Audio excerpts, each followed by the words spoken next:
नमस्कार दोस्तों, आपका स्वागत है। ऐसी ही जानकारी के लिए चैनल को सब्सक्राइब करें। आज हम वरुथिनी एकादशी के बारे में जानेंगे। वैशाख मास के कृष्ण पक्ष में आने वाली वरुथिनी एकादशी का महात्म्य भविष्योत्तर पुराण में श्री कृष्ण और महाराज युधिष्ठिर के संवाद में कहा गया है। एक बार युधिष्ठिर महाराज ने भगवान श्री कृष्ण से पूछा, हे वासुदेव, वैशाख मास के कृष्ण पक्ष की एकादशी का नाम क्या है और इस एकादशी व्रत का पालन करने से क्या फल प्राप्त होता है और उसका महात्म्य क्या है। भगवान श्री कृष्ण ने कहा, हे प्रिय राजन, इस एकादशी का नाम वरुथिनी है, जिसको करने से इस जन्म और अगले जन्म में भी सौभाग्य प्राप्त होता है। इस एकादशी व्रत के प्रभाव से व्यक्ति सभी पापों से मुक्त होता है, साथ ही उसे वास्तविक आनंद की प्राप्ति होकर वह भाग्यवान बनता है और जन्म मरण के चक्र से छुटकारा मिलकर उसे भगवान की भक्ति प्राप्त होती है। इस व्रत के पालन से मांधाता राजा को मुक्ति मिली।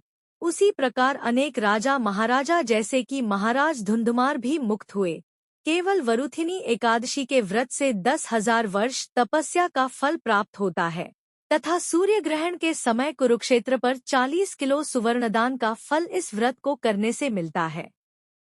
हे राजन, गजदान ये अश्वदान से श्रेष्ठ है, भूमिदान ये गजदान से श्रेष्ठ माना जाता है और तिलदान ये भूमिदान से भी श्रेष्ठ है। सुवर्णदान ये तिलदान से श्रेष्ठ है तथा अन्नदान ये सुवर्णदान से भी श्रेष्ठ है।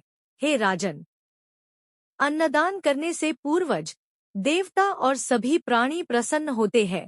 बुद्धिमान लोगों का यह विचार है कि कन्यादान भी अन्नदान इतना ही पुण्य कार्य है। स्वयं भगवान कहते हैं कि अन्नदान ये गोदान इतना ही श्रेष्ठ है, परंतु सर्वश्रेष्ठ विद्यादान ही है। केवल वरुथिनी एकादशी व्रत के पालन से सभी प्रकार के दान देने जैसा पुण्य प्राप्त होता है। अपने चरितार्थ के लिए जो अपनी कन्या को बेचता है वो सबसे नीच मनुष्य माना जाता है और प्रलय तक उस व्यक्ति को नरक में दुख भोगना पड़ता है।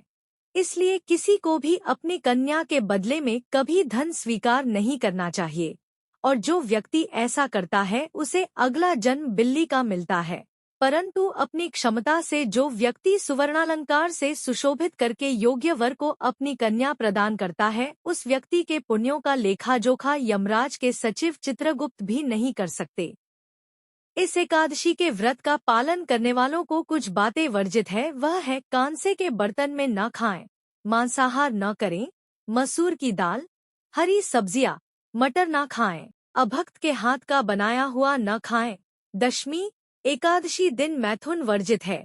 जुआ न खेलें, पान न खाएं, दांत की सफाई न करे, दंतमजन करना वर्जित है, प्रजल्प न करे, झूठ न बोले, किसी की भी निंदा न करे, पापी व्यक्ति से बात न करे, दिन में न सोए, किसी पर भी क्रोध न करे, शहद न खाए।